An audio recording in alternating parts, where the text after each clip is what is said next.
Assalamu alaikum dear ones, this is your instructor Miss Komal here, and today we are going to solve the next extract of our exercise. So moving towards the question, what we have in the second question is copy the sentences that are true, correct the sentences that are wrong and rewrite them. So the first sentence that we have here is scurvy is caused by a lack of vitamin C. Yes, true. The second one is getting to the North Pole was easy. Not, this is false, but it was difficult one.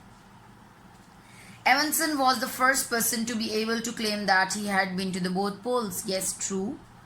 It is always dark at the South Pole. Not false. This is there is no sunlight from March to September only, but from September to March there is sunlight. So the North Pole is not on land. Yes, true.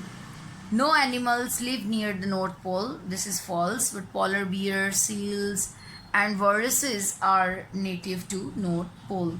So the next question that we have here is answer the following questions with reference to the context.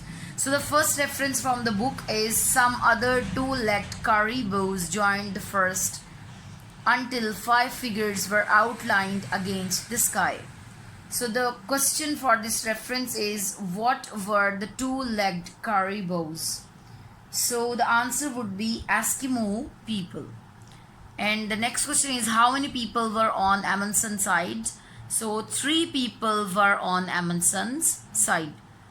So the next reference from the book is their leader, seeing this pacific move, imitated it by turning to his followers and uttering a command.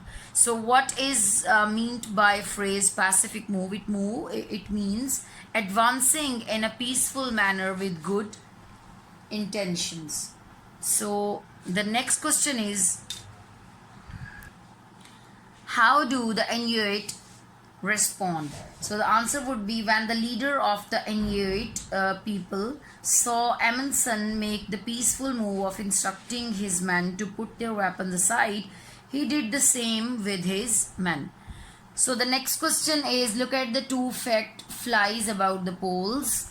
Write 4 sentences in which you compare the poles. So in last lecture we have read the differences and we have the comparisons of the North Pole and South Pole, and we have read all the things.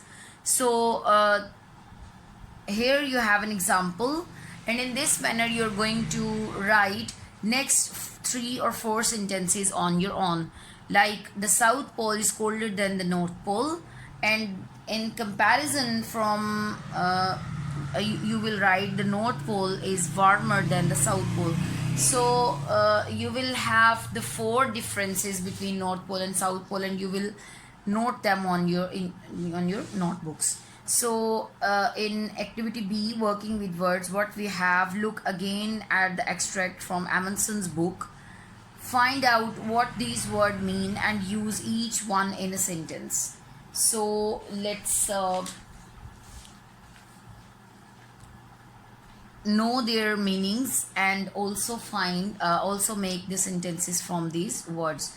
So the first word is steadfastly, mean in a resolutely or dutifully firm.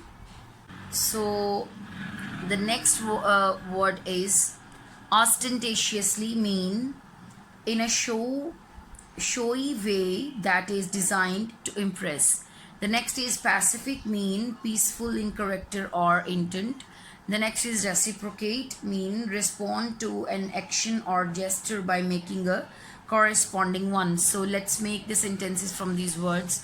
The first word steadfastly, the sentence of this word would be the man looked steadfastly at the black object. The next is ostentatiously.